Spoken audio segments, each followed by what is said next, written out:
बहन की शादी को 6 साल हो गए हैं। मैं कभी उसके घर नहीं गया। ईद शब रात कभी भी अब्बू या अम्मी जाते हैं। मेरी बीवी एक दिन मुझे कहने लगी, आपकी बहन जब भी आती है उसके बच्चे घर का हाल बिगाड़ कर रख देते हैं, खर्च डबल हो जाता है। और तुम्हारी माँ हमसे छुप छुपा कर कभी उसको साबुन की पेटी देती है, कभी कपड़े, कभी सर्फ के डब्बे, और कभी कभी तो चावल का थैला भर देती है। अपनी माँ को बोलो ये हमारा घर है, कोई खैरात सेंटर नहीं। मुझे बहुत गुस्सा आया।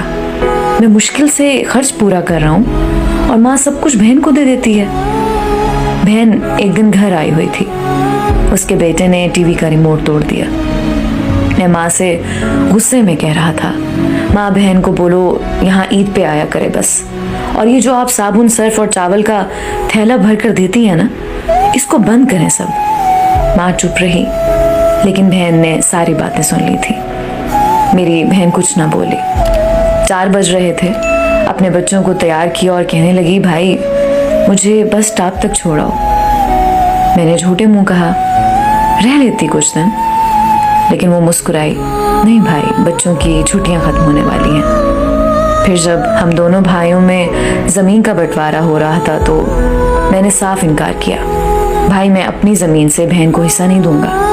बहन सामने बैठी थी, वो खामोश थी, कुछ ना बोली।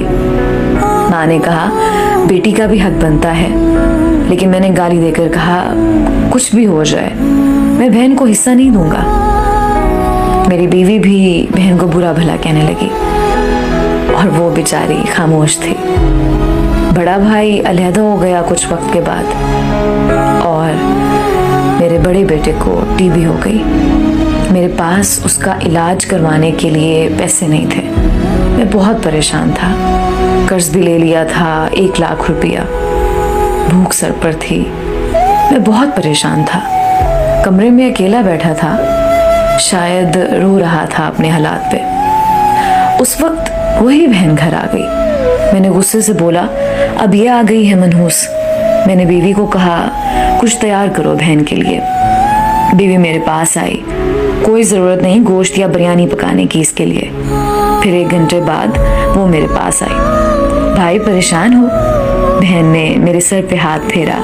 बड़ी बहन हूँ तुम्हारी, गोद में खेलते रहे हो, अब देखो मुझसे भी बड़े लगते हो। फिर मेरे करीब हुई, अपने पर्स से सोने के कंगन निकाले, मेरे हाथ में रखे, आहिस्ता से बोली, पागल तू ऐਵੇਂ ही परेशान होता है। बच्चे स्कूल थे, मैंने सोचा दौड़ते दौड़ते भाई से मिलाऊं। ये कंगन बेचकर अपना खर्च कर, बेटे का इलाज करवा, शक्ल तो देख, जरा क्या हालत बना रखी है तूने अपनी। मैं खामोश था, बहन की तरफ देखे जा रहा था।